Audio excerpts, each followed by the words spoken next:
Hari ini kita akan belajar tentang identitas dan otoritas. Kita semuanya masing-masing punya identitas, ya kan? Paling tidak kita sebagai warga negara Indonesia yang sudah dewasa, kita punya kartu identitas. Namanya adalah KTP, gitu ya. Kartu tanda penduduk. Itu menjadi identitas kita, kartu identitas kita. Kalau misalnya kita mau pergi ke luar negeri, maka kita membutuhkan satu buku yang disebut sebagai paspor, dan itu yang memberikan satu identitas. Mengapa? Itu merupakan suatu hal penting, karena kalau kita tahu apa yang identitas kita memiliki kartu identitas, itu memberikan berbagai macam hak yang kita miliki, gitu kan. Kita bisa menggunakan identitas kita untuk kita bisa menikmati keuntungan. Misalnya kita punya identitas sebagai warga negara Indonesia, kita bisa menikmati keuntungan yang kita peroleh karena kita adalah warga negara Indonesia. Ya memang kita tidak bisa mengatakan bahwa kalau kita memiliki identitas Indonesia itu pasti yang paling bagus. Enggak begitu, tapi memiliki hal-hal yang memang khusus dimiliki oleh orang Indonesia. Nah, dan menggunakan identitas itu kalau kita tahu kita mempunyainya dan kita bisa gunakan, artinya kehidupan kita menjadi lebih mudah. Akan berbeda misalnya kalau ada orang asing datang ke Indonesia dan dia tidak memiliki identitas orang Indonesia, dan kemudian dia harus ngurus surat-surat, mau ngurus segala macam, itu lebih sulit dibandingkan kita, gitu ya. Nah, bicara tentang identitas merupakan suatu hal yang penting karena itu menjadi satu keistimewaan. Kalau misalnya kita ada di luar negeri pun kita bisa minta bantuan dari negara kita karena kita punya identitas adalah warga dari negara Indonesia. Sama dengan hal itu. Kalau kita mempunyai identitas dan kita sadar akan identitas kita yang kita miliki karena kita percaya kepada Kristus, kita bisa menggunakan hal itu menjadikan kehidupan kita itu bisa menikmati keistimewaan yang mengikuti identitas yang kita miliki. Hal yang kedua, mengapa identitas itu suatu hal yang penting adalah karena gini, sebagai orang percaya, sebagai orang Kristen, sebagai pengikut Kristus, kita punya musuh. Dan musuh kita, sekalipun dia tidak memiliki kuasa, kekuatan yang dahsyat, karena kita tahu bahwa Yesus sudah melucuti semuanya, tapi dia masih punya satu hal, yaitu tipuan. Dia memiliki kemampuan untuk menipu kita. Dan kalau kita sebagai anak-anak Allah, kalau kita sebagai orang percaya, sebagai orang Kristen tidak sadar akan identitas kita, tidak yakin dan tidak mengetahui identitas kita yang sebenarnya yang kita miliki di dalam Kristus, maka dengan gampang kita akan ditipu. Sehingga kita tidak menjalani kehidupan kita secara maksimal sebagai anak Allah. Kita tidak bisa menikmati segala sesuatu keistimewaan yang memang sudah tersedia untuk kita gara-gara kita ditipu. Dan kita berpikir bahwa aku ini masih kurang. Aku ini masih belum sempurna misalnya. Aku ini adalah orang berdosa. Aku ini adalah orang, pokoknya Allah nggak suka sama aku. Dia benci melihat aku dan lain sebagainya. Kita bisa ditipu seperti itu. Padahal status kita sebagai orang percaya. Nggak usah ngomong tentang kita, saudara, manusia yang masih bisa melakukan dosa. Kalau kita bicara tentang Tuhan Yesus, pada waktu Tuhan Yesus ada di bumi, waktu dia masih berkeliling, pada waktu dia setelah mengalami yang namanya baptisan, kalau teman-teman membuka di dalam Matius pasal yang ketiga, di ayat yang ke-16, waktu itu Yesus dibaptis. Dikatakan demikian, sesudah dibaptis, Yesus segera keluar dari air dan pada waktu itu juga langit terbuka. Dan ia melihat Roh Allah seperti burung merpati turun ke atasnya. Yang menarik adalah ayat 17.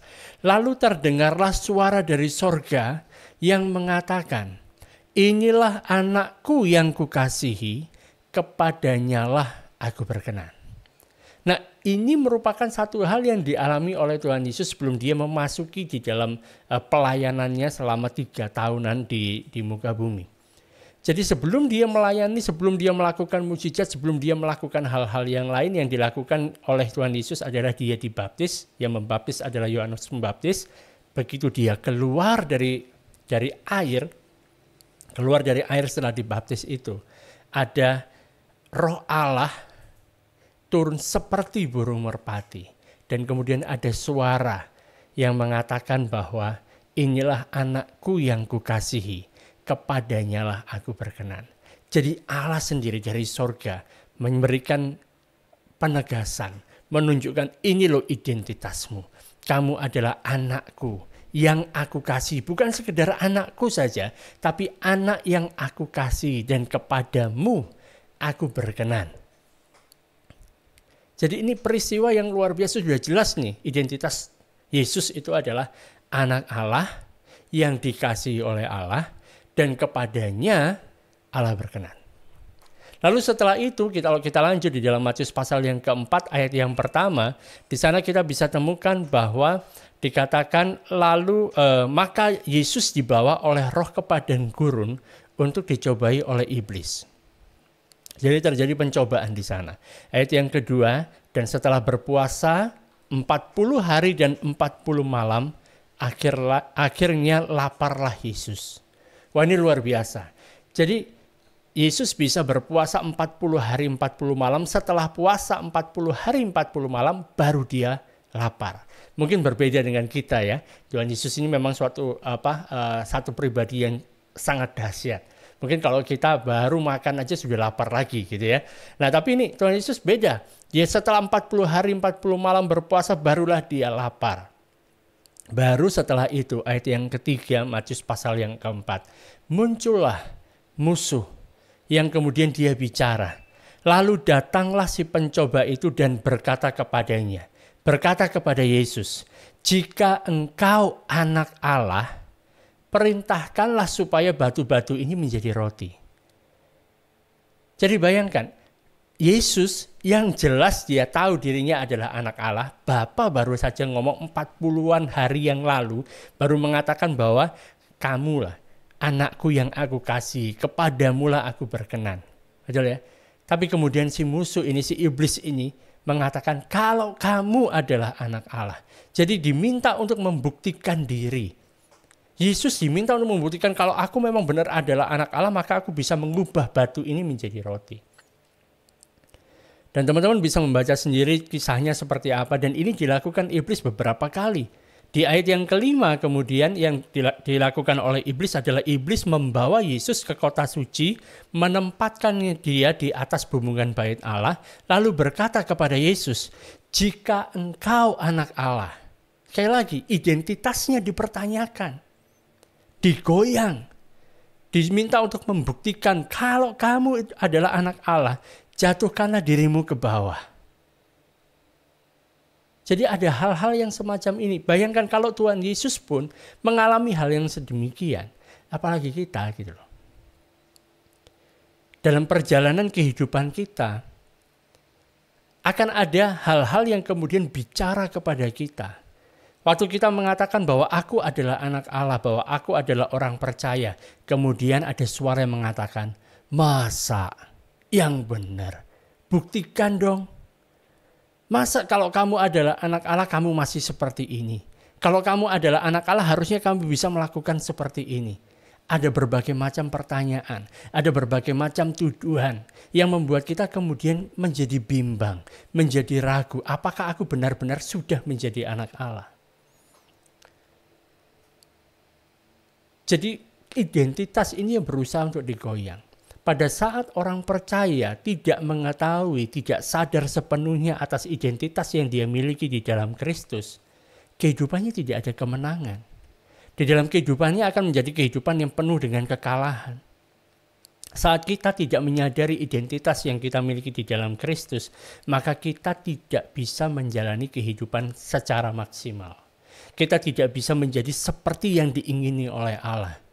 Efesus pasal yang kedua mengatakan bahwa kita ini adalah ciptaan Allah, diciptakan dalam Kristus Yesus. Dan kita ditempatkan untuk melakukan satu pekerjaan baik yang sudah disediakan Allah sebelumnya. Dia mau supaya kita hidup di dalamnya.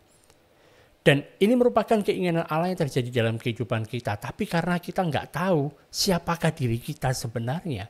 Apa yang sudah kita miliki di dalam Kristus, seperti apa sih karya Kristus yang sudah dilakukan dan itu apa dampaknya dalam kehidupan kita. Menjadikan kita seperti apa. Jadi kita nggak bisa menjalani kehidupan yang maksimal.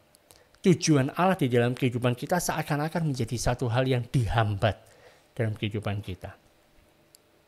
Dan kalau kita melihat di dalam Alkitab, kita bisa menemukan berbagai macam contoh di mana orang-orang yang tidak menyadari akan identitasnya. Tapi hal yang baik adalah Allah menunjukkan kepada dia. Allah datang, dia mengintervensi, dia memberitahu sebenarnya kamu itu seperti apa. Dan ini merupakan satu penghiburan buat kita. Saya yakin dan percaya tidak merupakan satu kebetulan bahwa teman-teman sudah bergabung pada malam hari untuk kita belajar bersama-sama. Ada rencana Allah di mana kita benar-benar mau untuk bisa tahu seperti apa sih identitas kita. Supaya kita bisa menjalani kehidupan yang maksimal. Contohnya salah satunya adalah satu orang hakim, namanya adalah Gideon. Jadi Gideon pada waktu itu yang terjadi adalah bangsa Israel diserang sehingga mereka harus berlari, mereka bersembunyi di bukit-bukit, tinggal di tempat yang berkubu-kubu, dan waktu mereka mau menanam gitu kan, itu selalu diserang. Jadi yang terjadi di sana mereka lagi sembunyi dan Gideon lagi bersembunyi di sana lagi mengirik gandum gitu kan, sambil di dalam persembunyian. Kemudian malaikat Tuhan datang kepada dia, ada di dalam Hakim-Hakim pasal yang ke-6 dari ayat yang ke-12. Jadi malaikat Tuhan datang kepada dia dan berfirman kepadanya. Dan malaikat Tuhan langsung mengatakan seperti apa sih sebenarnya si Gideon ini. Identitas dia itu sebenarnya seperti apa. Dia mengatakan bahwa Tuhan menyertai engkau, ya pahlawan yang gagah berani. Bayangkan, malaikat Tuhan datang. Kalau teman-teman tiba-tiba didatangi oleh malaikat Tuhan. Dan kemudian malaikat Tuhan berbicara kepadamu. Hai engkau, Tuhan menyertai engkau, ya pahlawan yang gagah berani. Kira-kira tanggapan saudara seperti apa? Gideon menjawab, Tuanku, jika Tuhan menyertai kami, kenapa semuanya ini menimpa kami? Bayangkan, meragukan apa yang dikatakan oleh malaikat Tuhan. Kalau memang Tuhan menyertai kami, kenapa kami diserang, bangsa kami diserang seperti ini? Kemudian dia mempertanyakan lagi, di manakah segala perbuatan-perbuatan ajaib yang diceritakan oleh nenek moyang kami kepada kami? Ketika mereka berkata, bukankah Tuhan telah menuntun kita keluar dari Mesir? Tetapi sekarang Tuhan membuang kami dan menyerahkan kami ke dalam cengkraman orang Midian. Ini yang dikatakan oleh si Gideon. Padahal malaikat Tuhan sendiri yang datang yang berbicara kepada dia, menyebut dia adalah pahlawan yang gagah berani. Menyebut bahwa Tuhan itu menyertai dia.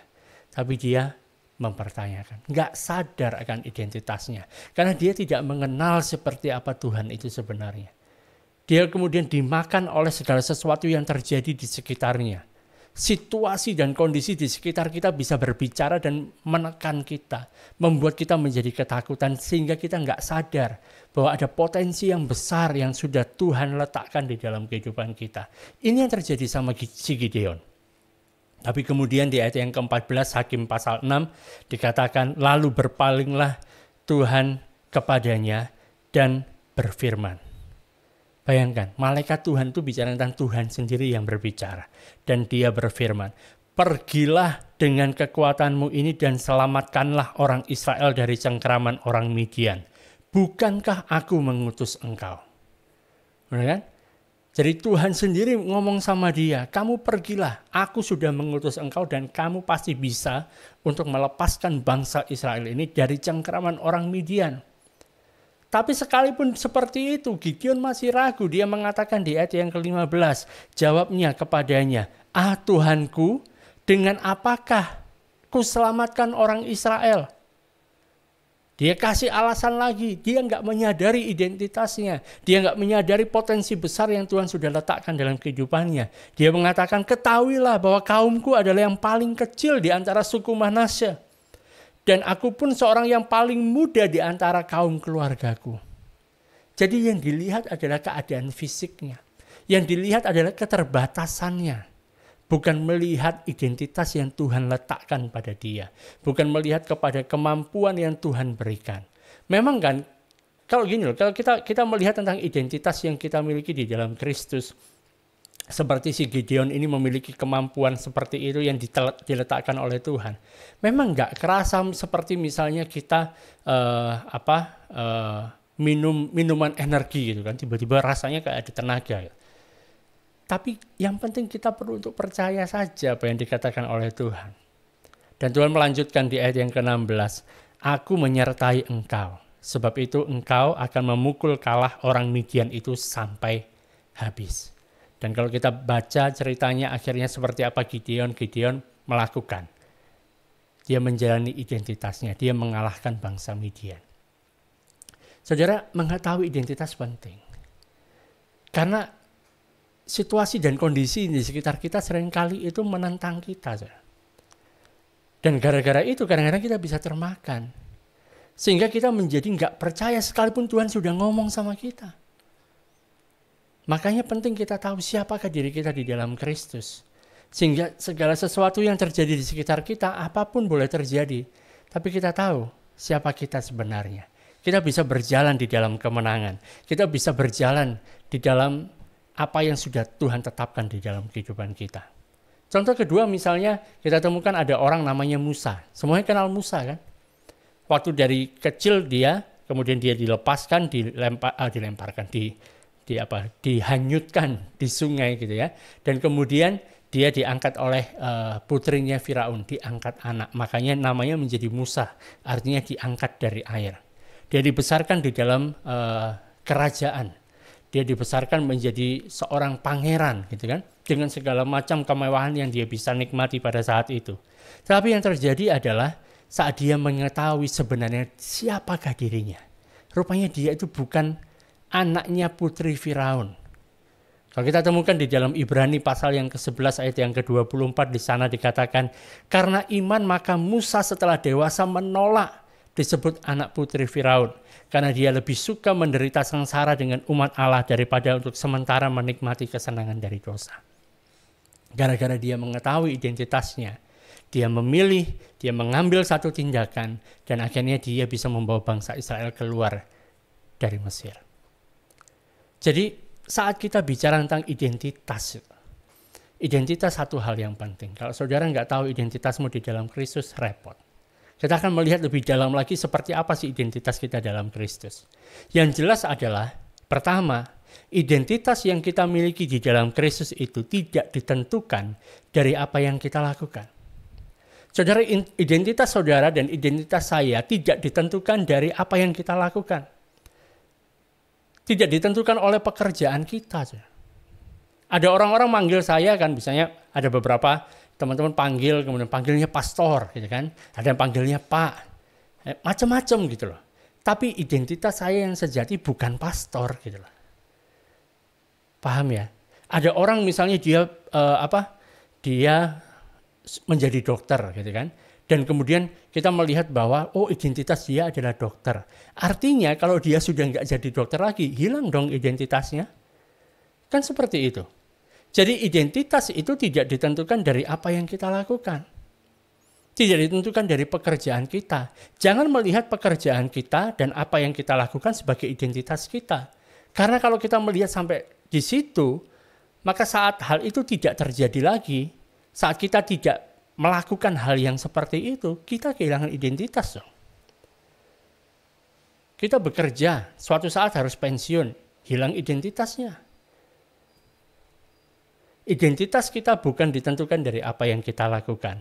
Karena kalau kita meletakkan identitas kita pada apa yang kita lakukan, maka kita harus terus-menerus menilai apa yang kita lakukan.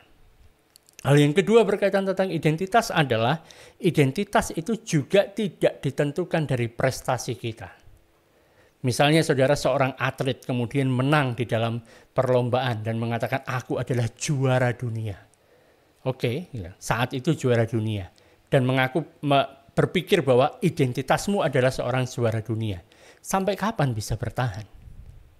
Iya kalau pas menang. Kalau misalnya prestasimu yang terbesar adalah tiba-tiba ditangkap oleh polisi, dimasukkan penjara, identitasmu seperti itu kah? Gitu loh. Jadi kesuksesan atau kegagalan itu akan menentukan nilai kita, akan menentukan seperti apa identitas kita kalau identitas kita ditentukan oleh prestasi yang kita lakukan, yang kita peroleh. Jadi identitas kita tidak bergantung kepada hal itu. Dan yang lebih parah lagi ada orang-orang yang identitasnya terletak pada apa yang dikatakan oleh orang. Oh, kamu hebat ya, kamu luar biasa ya gitu. Wah, berpikir, wah aku hebat ya, aku luar biasa. Tapi kemudian saat ada orang mengatakan, oh kamu memang orang yang goblok. Akhirnya kita melihat identitas kita, aku ini orang yang goblok. Aku ini orang yang bodoh. Makanya segala sesuatunya jadi nggak baik gitu. Saat kita melihat identitas kita dari sudut yang salah. Saat kita melihat identitas kita menurut omongannya orang. Karena kalau orang ngomong itu bisa berubah-berubah. Gitu. Dan itu bukan identitas kita. Kalau kita mendasarkan identitas kita pada apa yang dikatakan oleh orang tentang kita, maka kita harus senantiasa berusaha menyenangkan orang lain supaya apa yang keluar dari mulut orang itu adalah hal-hal yang baik. Sehingga kita bisa senang. Gitu ya. Bukan dari itu. Karena itu sekali lagi bahwa identitas itu sangat penting karena meliputi segala sesuatu aspek di dalam kehidupan kita. Menentukan apa yang kita pikirkan tentang diri kita sendiri. Kalau kita punya pandangan yang salah tentang identitas kita, maka kehidupan kita juga menjalani kehidupan yang salah. Saya kasih contoh lagi. Ada satu orang yang sangat terkenal di dalam Alkitab. Namanya adalah Adam. Sudah kenal Adam? Kalau kita baca di dalam Kejadian, mulai dari pasal yang pertama kita ketemukan orang namanya Adam. Adam artinya manusia. Ya kan? Artinya manusia. Kita tahu kejadiannya Allah menciptakan dia serupa dan segambar dengan Allah. Kemudian menempatkan dia di Taman Eden. Menyuruh dia untuk mengerjakan taman itu, untuk memeliharanya. Kemudian yang terjadi di pasal yang ketiga, muncullah musuh lagi. Menggoyangkan identitasnya. Di pasal yang ketiga ayat yang ke-6 mengatakan, ini bicara tentang saat itu sudah ada perempuan. Ya kan? Perempuan itu melihat bahwa buah pohon itu baik untuk dimakan dan sedap kelihatannya. Jadi Allah memberikan satu perintah kepada Adam. Kasih tahu sama dia bahwa semua pohon di dalam taman ini boleh kamu makan.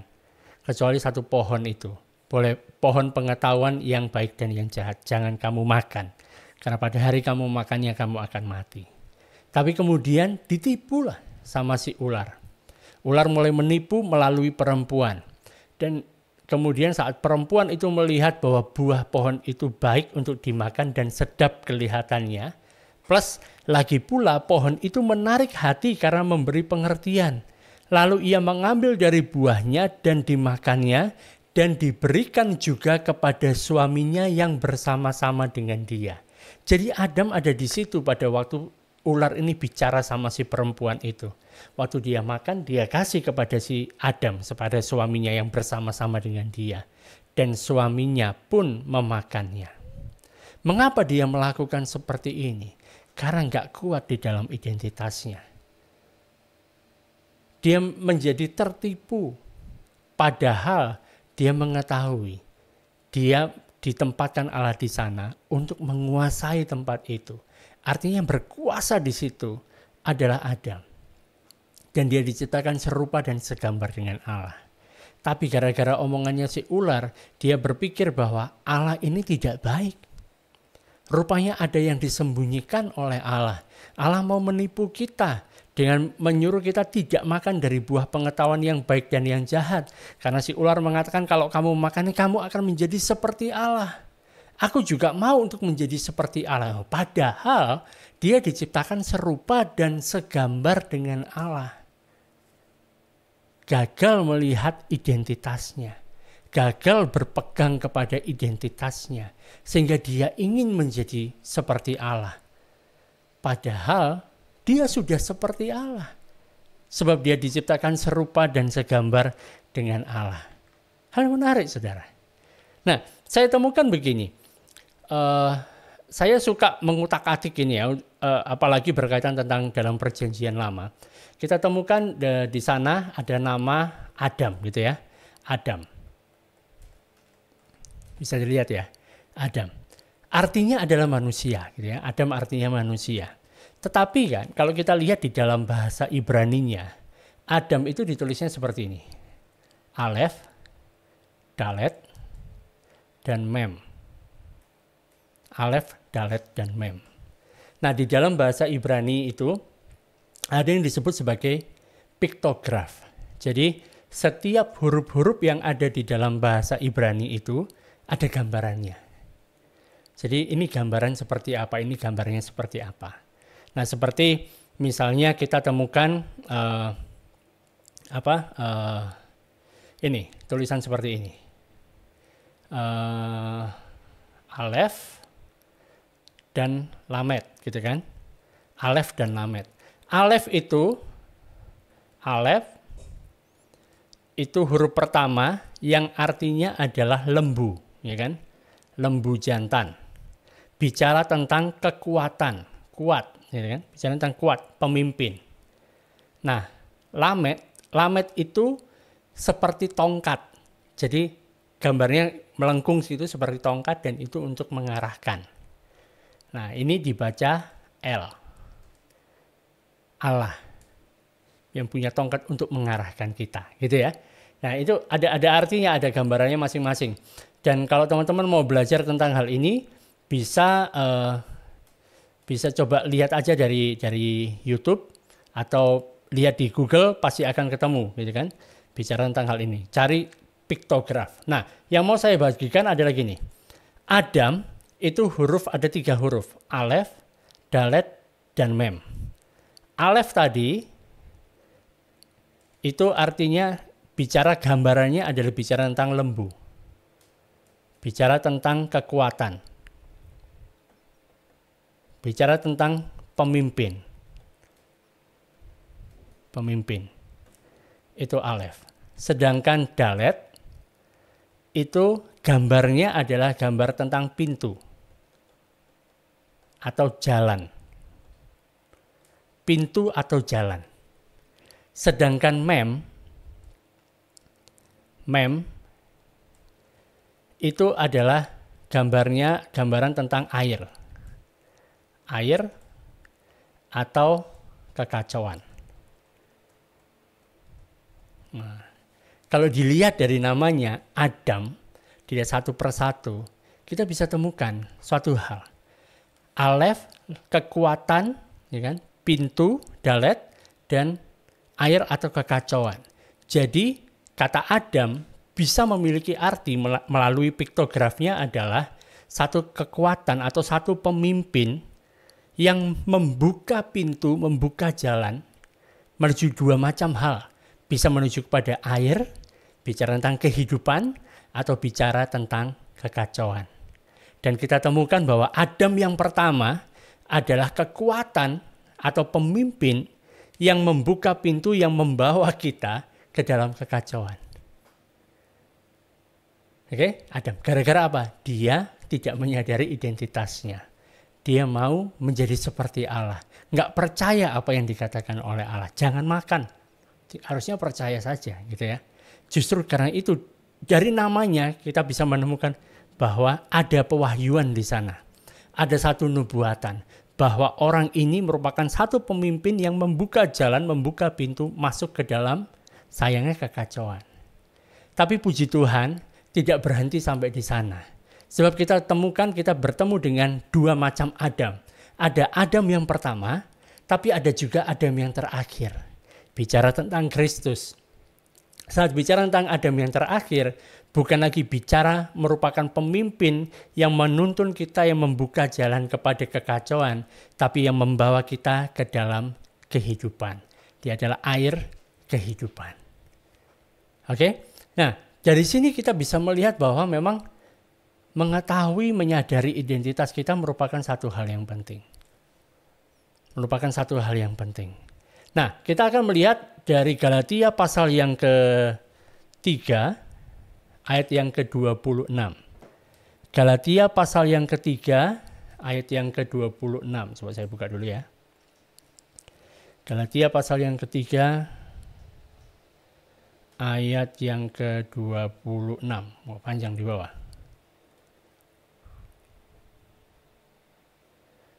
Oke.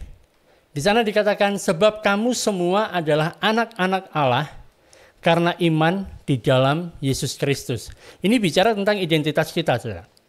Paulus mengatakan dengan jelas bahwa sebab kamu semua adalah anak-anak Allah karena iman di dalam Yesus Kristus. Anak-anak. Kita adalah anak-anak Allah di dalam iman, karena iman di dalam Yesus Kristus. Nah, saat berbicara tentang anak-anak, rupanya di dalam perjanjian baru itu ditulis di dalam bahasa Yunani. Di dalam bahasa Yunani itu dibedakan. Sama seperti kita melihat kata kasih. Ada agape, ada filio, ada eros, ada storge, macam-macam. Di dalam bahasa Indonesia menjadi kasih. Nah, kata anak juga sama.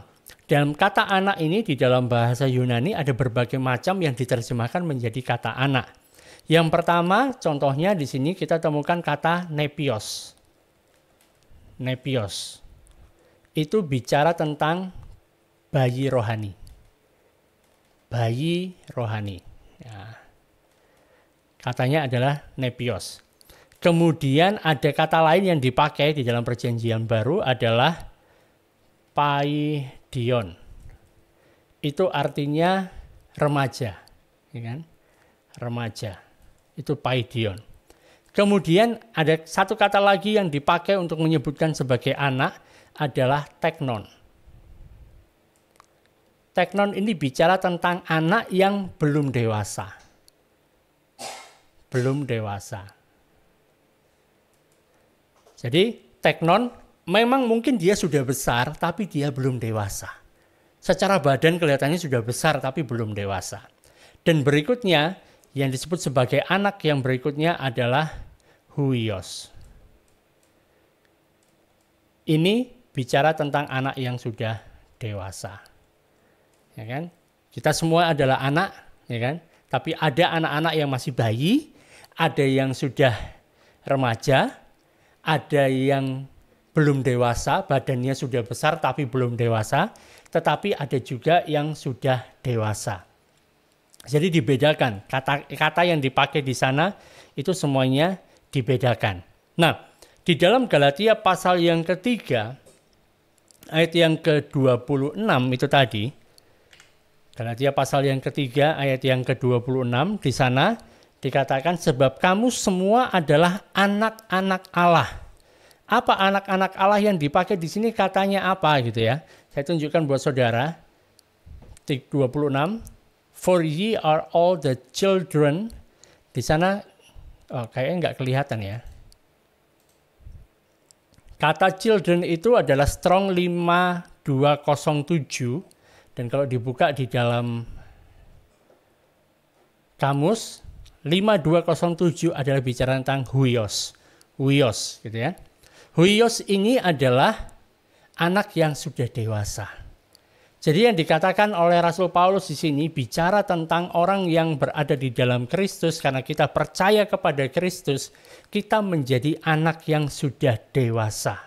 Sebab kamu semua adalah anak-anak Allah yang dewasa karena apa? Karena iman di dalam Yesus Kristus. Karena kamu semua telah dibaptis dalam Kristus, kamu semua yang dibaptis dalam Kristus telah mengenakan Kristus. Jadi kita menjadi anak yang dewasa karena kita sudah mengenakan Kristus. Kita sudah pakai Kristus. Jadi kita menjadi dewasa bukan karena bicara tentang waktu, tapi bicara tentang kita berada di mana. Kita ada di dalam Kristus, maka kita menjadi anak yang dewasa sebab Kristus adalah putra Allah atau anak Allah yang dewasa. Nah, ayat yang ke-28 dikatakan dalam hal ini tidak ada orang Yahudi atau orang Yunani. Tidak ada hamba atau orang merdeka. Tidak ada laki-laki atau perempuan karena kamu semua adalah satu dalam Kristus Yesus. Menarik kan? Jadi kita semuanya satu di dalam Kristus Yesus menjadi anak yang sudah dewasa. Tidak dibedakan lagi bicara tentang ras, suku, ras. Enggak dibedakan lagi secara status sosial. Apakah hamba atau orang merdeka. Tidak juga dibedakan antara gender yang sekarang jadi permasalahan gitu kan. Orang mempermasalahkan antara gender. Enggak dibedakan lagi gitu. Karena kamu semua adalah satu dalam Kristus Yesus. Ayat 29, dan jikalau kamu adalah milik Kristus, maka kamu juga adalah keturunan Abraham dan berhak menerima janji Allah. Gara-gara kita sudah diangkat menjadi anak Allah yang sudah dewasa. Sebab kita percaya kepada Kristus, maka kita juga adalah keturunan Abraham dan berhak untuk menerima janji. Jadi ini yang keistimewaan yang kita miliki dari identitas yang kita miliki di dalam Kristus.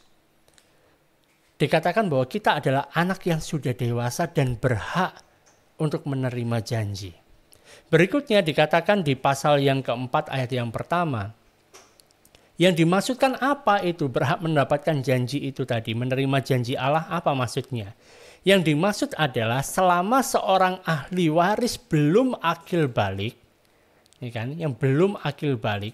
Ini kata yang dipakai di sini yang belum akil balik ini adalah bicara tentang child 3516, Strong 3516. Ini artinya adalah bicara tentang nepios. Nepios, bicara tentang bayi. Ya kan? An infant. Jadi masih bayi. Itu ya. Paham ya? Nah, yang dimaksud ialah selama seorang ahli waris masih bayi ya, dan dia belum akil balik, belum menjadi orang yang dewasa, sedikit pun ia tidak berbeda dengan seorang hamba. Sungguh pun ia adalah tuan dari segala sesuatu. Jadi karena sekalipun dia adalah ahli waris nih, ya, tapi dia belum bisa menikmati segalanya karena dia masih anak-anak, masih bayi, gitu kan. Tetapi ia berada di bawah perwalian dan pengawasan sampai pada saat yang telah ditentukan oleh bapaknya. Jadi bapaknya ini yang tahu si anak ini yang masih bayi ini apakah dia sudah menjadi dewasa atau belum. Apakah dia sudah bisa menerima warisan ini, menikmati warisannya atau belum. Sekalipun dia nantinya akan menjadi pemilik, dia adalah pemilik segala sesuatu tapi dia belum bisa menikmatinya. Menunggu waktu yang memang sudah ditentukan oleh bapaknya.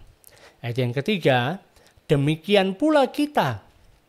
Selama kita masih nepios tadi, selama kita masih bayi, selama kita masih belum akil balik, kita takluk juga kepada roh-roh dunia. Jadi tanda bahwa seseorang itu masih merupakan bayi rohani adalah orang-orang yang ditaklukkan oleh berbagai macam roh-roh dunia. Yang takut ini, takut itu. Yang selalu berada di dalam satu sistem dunia yang kemudian tidak menyadari bahwa sebenarnya gitu kan, kita yang ada di dalam Kristus kita sudah menjadi anak yang dewasa. Ada banyak sekali hal gitu ya. Ayat yang keempat. Tetapi setelah genap waktunya, maka Allah mengutus anaknya yang lahir dari seorang perempuan dan takluk kepada hukum Taurat. Ia diutus untuk menebus mereka yang takluk kepada hukum Taurat supaya kita diterima menjadi anak. Kata anak di sini kan, dan ayat yang keempat, waktu Allah mengutus anaknya, anak di sini kata yang dipakai adalah huios. Saya nggak usah buka kamus lagi ya, nanti teman-teman buka sendiri, cari sendiri. Ya, mengutus anaknya ini adalah huios, bicara tentang anak yang sudah dewasa, yang lahir dari perempuan dan takluk pada hukum Taurat. Ia diutus untuk menebus mereka yang takluk kepada Taurat, supaya kita diterima menjadi huios juga. Supaya kita diterima menjadi anak yang sudah dewasa. Tapi bahasa di sini yang dipakai adalah huioteia, ya kan? Huioteisia, gitu kan? Itu artinya diangkat menjadi anak. Kita diangkat menjadi anak. Diangkatnya langsung menjadi anak yang dewasa, bukan diangkat menjadi anak yang masih kanak-kanak. Dan karena kamu adalah anak, dan karena kamu adalah huios, karena kamu sudah diangkat menjadi anak yang dewasa, kamu menjadi anak yang dewasa, maka Allah telah menyuruh roh anaknya, roh huios, ya kan? Roh huiosnya ke dalam hati kita yang berseru, ya Aba, ya Bapa. Jadi ini yang terjadi, waktu kita diangkat menjadi anak. Nah, peristiwa pengangkatan menjadi anak ini berbeda dengan apa yang kita pikirkan saat pengangkatan sebagai anak. Ingat, ini adalah Rasul Paulus menulis di dalam bahasa Yunani dan ditujukan kepada jemaat yang ada di Galatia. Dan pada saat itu kebudayaan yang ada di sana adalah kebudayaan bangsa Romawi. Jadi dari situasi sekitar itu mereka bisa memahami apa yang dikatakan oleh Rasul Paulus, dan ini menyangkut tentang pengangkatan anak. Kalau kita melihat mengangkat anak adalah biasanya gini, ada orang datang katakanlah ke panti asuhan, kemudian dia mau mengangkat anak. Jadi anaknya orang lain yang nggak ada hubungan darah dengan kita, kemudian kita memilih dia untuk kemudian mengangkat dia, masukkan dalam silsilah keluarga kita, diangkat menjadi anak, ya kan? Ada sidang putusan pengadilan dan sebagainya, kemudian dia menjadi anak angkat kita yang sah, gitu ya. Tapi pengangkatan anak yang dimaksudkan ini bukan begitu. Di dalam pada waktu itu, pada waktu kebudayaannya orang-orang Romawi, yang ada adalah gini, orang-orang yang berada itu mereka semua memiliki budak. Jadi yang ngurusi anak mereka, ya kan, kalau suami istri punya anak dan dia adalah keluarga yang berada, mereka punya budak-budak. Jadi mereka ini kemudian menentukan memberikan anaknya ini untuk diasuh oleh budaknya. Budaknya ini disebut sebagai paidagogos, penjaga anak, yang menjaga, yang mendidik anak ini. Jadi anak ini anaknya sendiri, ya kan, tapi yang mengasuhnya adalah budak. Diajari bagaimana caranya untuk makan, bagaimana caranya untuk tata krama dan sebagainya. Yang ngajari ini adalah budaknya yang dipercayakan untuk hal itu. Sampai kemudian anak ini dilihat oleh bapaknya sudah sampai, umurnya sudah sampai, gitu kan. Mungkin umur 12 tahun lah, mungkin umur 17 tahun lah, dia melihat bahwa anak ini sudah bagus, gitu kan. Dari tuntunan yang dilakukan oleh budak, maka kemudian di situ diadakan upacara pengangkatan anak. Jadi awalnya sebelum menjadi dalam upacara itu, anak ini sekalipun anaknya sendiri, tapi dianggap seperti budak, ya kan? Belum akil balik, seperti budak. Tapi kemudian anaknya sendiri ini diangkat menjadi anak. Artinya tidak lagi diurusi oleh si budak ini tadi, tapi bapaknya sendiri yang akan mendidik anak ini. Nah, biasanya anak-anak Romawi yang sudah akil balik seperti ini, yang kemudian diangkat anak, diangkat maksudnya dianggap sebagai anak yang sudah dewasa. Pada waktu dia melakukan hal itu, awalnya sebelum dia diangkat menjadi anak, dia pakainya celananya masih pendek. Misalnya kayak zaman dulu gitu kan, SMP itu masih pakai celana pendek, begitu sampai SMA, masuk SMA baru pakai celana panjang gitu ya. Nah, ini yang terjadi saat itu, mereka juga seperti itu. Mereka pakai celana pendek tapi kemudian diganti, bajunya diganti. Pakai toga, namanya toga virilis, yang menunjukkan dia adalah anak yang sudah dewasa, dan dia membuang semua mainan-mainan kanak-kanaknya. Dan sekarang dia benar-benar menjadi ahli waris. Dia langsung berada bersama dengan bapaknya. Nah, kata diadopsi, diangkat menjadi anak seperti itu. Semua manusia adalah the children of God, gitu kan? Anak-anaknya Allah, gitu kan. Tapi kemudian ada sampai satu di mana kita percaya kepada Yesus sebagai Tuhan dan Juru Selamat kita beriman, melalui iman itu maka kita menjadi huios, menjadi anak-anak Allah yang sudah dewasa. Paham ya saudara ya? Jadi bukan anaknya orang lain yang nggak jelas siapa bapaknya, ibunya, kemudian kita angkat menjadi anak, enggak. Tapi kita adalah anak-anak Allah yang kemudian diangkat menjadi anak-anak yang sudah dewasa. Seperti itu. Jadi, dan karena kamu adalah anak, maka Allah telah menyuruh roh anaknya ke dalam hati kita yang berseru, ya Aba, ya Bapa. Bahkan kemudian, saudara, kalau saudara lihat di dalam Roma pasal yang ke-8, ayat yang ke-14. Roma pasal yang ke-8 ayat yang ke-14 dikatakan di sana, semua orang yang dipimpin Roh Allah adalah anak Allah. Anak Allah. Kata anak Allah di sini adalah huios. Anak yang sudah dewasa. Huios theos, gitu ya. Anak yang sudah dewasa. Mengapa demikian? Karena kamu tidak menerima roh perbudakan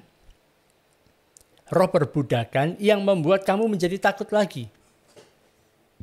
Artinya, setelah dia menjadi anak yang dewasa, sudah diangkat menjadi anak yang dewasa, dia tidak menjadi budak lagi. Dia tidak berada di bawah penuntun lagi. Dia tidak memiliki duolia, gitu ya. Duolia, dia menjadi budak lagi.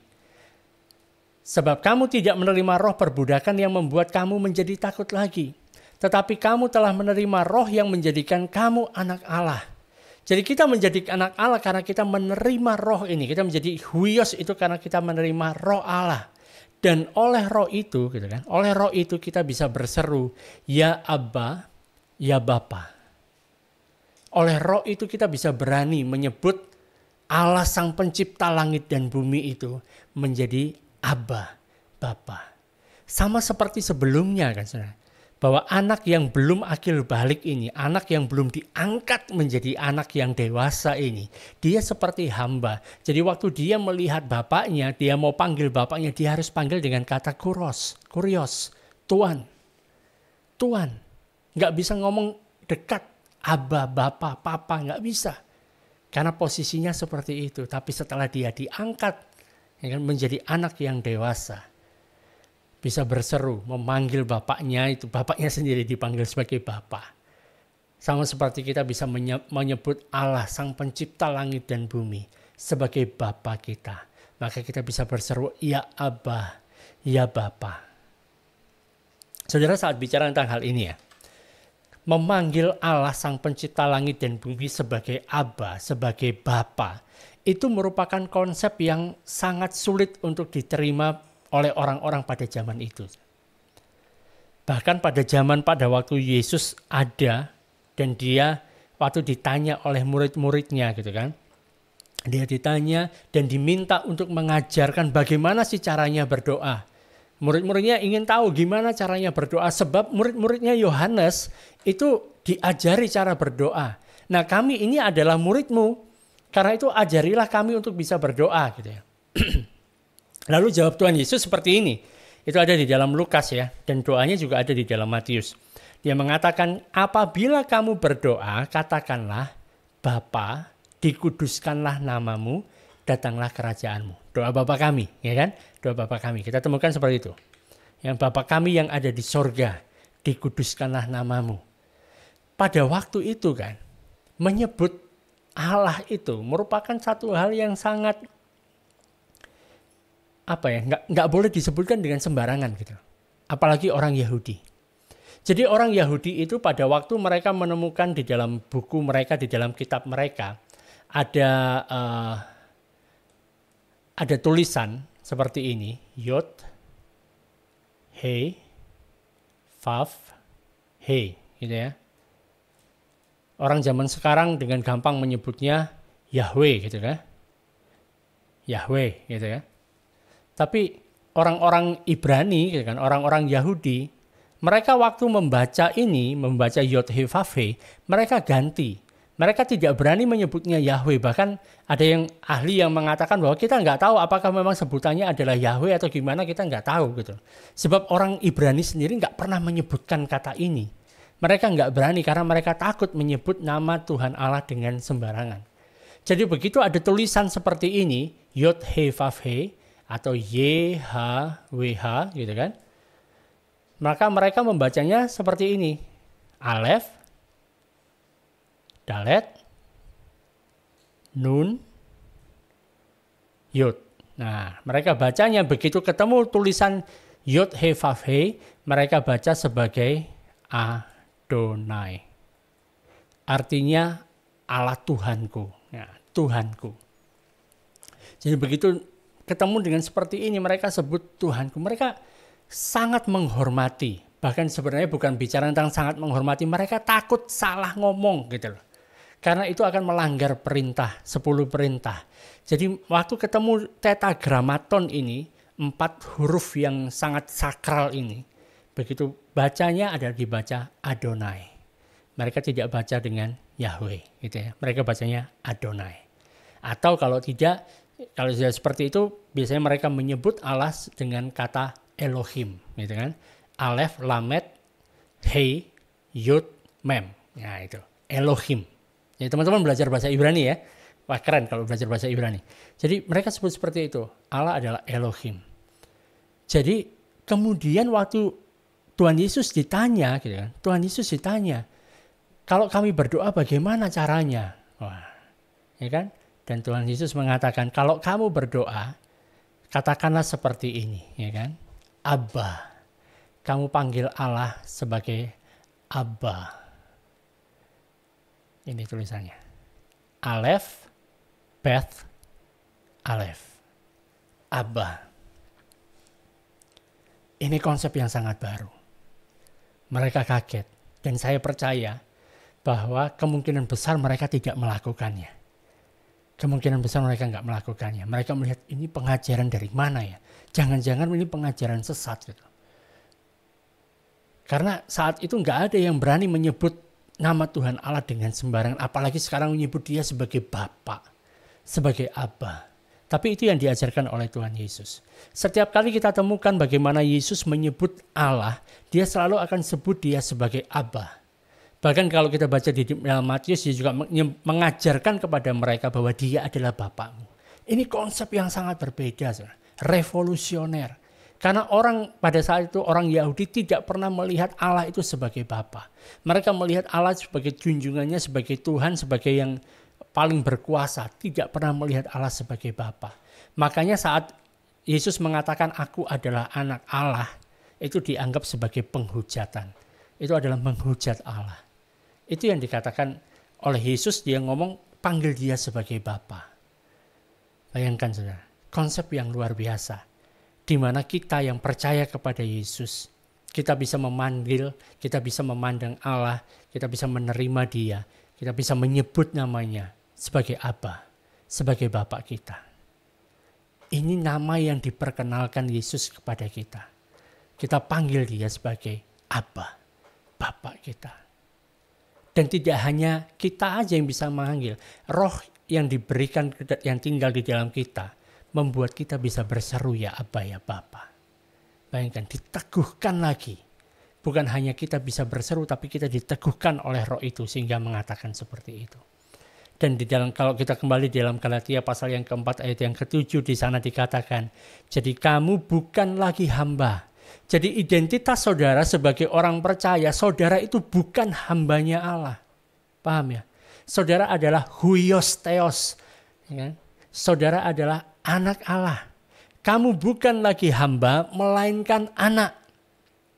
Kita bisa melihat Allah, sang pencipta langit dan bumi, hakim dari dunia ini, sebagai Bapak kita. Dan kalau kamu adalah anak, maka kamu juga adalah ahli-ahli waris oleh Allah. Bayangkan saudara, kita ahli waris Allah. Dan saat bicara tentang warisan saudara, warisan itu kalau kita menjadi ahli waris, kita tidak bisa menikmati warisan itu sebelum yang mewariskan hal itu kepada kita sudah meninggal. Paham ya? Kita menerima warisan saat ada yang meninggal, saat ada yang mati. Makanya pada waktu Yesus sudah selesaikan segala sesuatunya di atas kayu salib, saat dia mengatakan tetelestai, sudah selesai. Setelah itu dia berkata, ya Bapa, ke dalam tanganmu kuserahkan nyawaku. Dia mati. Tujuannya apa? Kita yang percaya kepada dia, kita yang melalui iman ini diangkat menjadi anak-anak yang sudah dewasa. Kita bisa menjadi ahli waris. Kita bisa menerima warisan itu. Dengan kita mengetahui identitas kita, kita tahu segala macam sumber daya sorgawi itu ada bagi kita. Tuhan Yesus mengatakan jangan takut. Aku sudah mengalahkan dunia. Sebelum dia naik ke surga, dia mengatakan segala kuasa sudah diberikan kepadaku. Maka pergilah. Jadi kita punya satu kekuatan. Kita punya keistimewaan karena identitas kita. Sebab kita mengetahui bahwa aku adalah anak Allah. Dan aku bukan anak yang masih kanak-kanak, yang masih kecil, yang masih bayi rohani, yang masih lucu-lucunya. Bukan seperti itu. Firman Tuhan dengan jelas mengatakan saat kita percaya kepada Yesus, kita langsung jadi anak yang dewasa di hadapan Allah. Makanya kita perlu mempelajari. Makanya kita perlu tahu seperti apa sih identitas kita yang sejati supaya kehidupan kita mencerminkan anak yang sudah dewasa. Supaya kehidupan kita tidak mempermalukan nama Bapa yang ada di sorga. Supaya kehidupan kita bisa menjalani dengan luar biasa dengan bagaimana kita bisa menggunakan warisan yang sudah kita terima itu untuk kemuliaan Tuhan. Untuk kita berjalan di dalam pekerjaan baik yang memang sudah ditetapkan Tuhan dalam kehidupan kita. Kita berjalan di dalam otoritas. Sebab kita ini bukan anaknya orang sembarangan. Kita adalah anak Allah yang ada di sorga. Kita adalah anak Allah Sang Pencipta langit dan bumi. Dan saat kita menyadari identitas kita seperti ini, sebenarnya alam semesta menantikan kita sebagai orang-orang percaya, kita tampil benar-benar sebagai anak Allah. Kita tidak memandang diri kita lagi sebagai orang yang seperti hamba. Kita melihat diri kita menjadi identitas kita sebagai anak. Karena hamba itu suatu hari bisa keluar dari rumah. Tapi anak tetap tinggal di dalam rumah. Roma pasal yang ke-8 ayat yang ke-19 mengatakan, dengan sangat rindu seluruh makhluk menantikan saat huios theos ini, anak-anak Allah ini dinyatakan. Jadi saudara pada malam hari ini saat mengetahui identitasmu sebagai anak Allah, terus gali apa itu kita sebagai anak yang sudah dewasa. Hiduplah sesuai dengan identitas kita. Jangan mau kita ditipu mengatakan, oh kamu masih kurang cukup baik. Ingat, kita adalah anak Allah yang sudah dewasa. Artinya kita sudah mendapatkan segala macam yang disediakan oleh Allah bagi kita. Kita menjadi keturunan Abraham yang berhak untuk menerima janji-janji itu. Kita pergunakan untuk apa? Bukan untuk kepentingan kita sendiri, tapi untuk kemuliaan nama Tuhan. Kita mulai menjalani kehidupan kita bukan bermental hamba, tapi kita bermental anak, karena kita memang benar-benar adalah anak. Kita menggunakan otoritas kita untuk kita bisa membangun hubungan, untuk kita bisa menceritakan tentang Yesus Kristus kepada semua orang. Supaya mereka yang merupakan orang-orang yang gak tahu seperti apa identitas mereka bisa tahu. Karena kita menyampaikan kepada mereka dengan otoritas yang kita miliki. Kita sampaikan, kalau kamu terima Yesus, kamu juga menjadi anak. Kamu menjadi anak yang dewasa. Kamu menjadi anak yang luar biasa. Sebab ada Kristus, kita ditempatkan di dalam Kristus. Dunia menantikan ini, saudara. Dan saat kita mengetahui identitas kita berjalan di dalam otoritas yang ada sesuai dengan identitas kita hidup penuh dengan integritas. Kita hidup bukan sembarangan lagi. Kita hidup gak seenaknya lagi karena kita tahu aku adalah anak Allah, Sang Pencipta langit dan bumi. Aku gak cocok dengan melakukan yang seperti ini. Aku gak cocok dengan dosa-dosa yang seperti ini. Aku harus tinggalkan.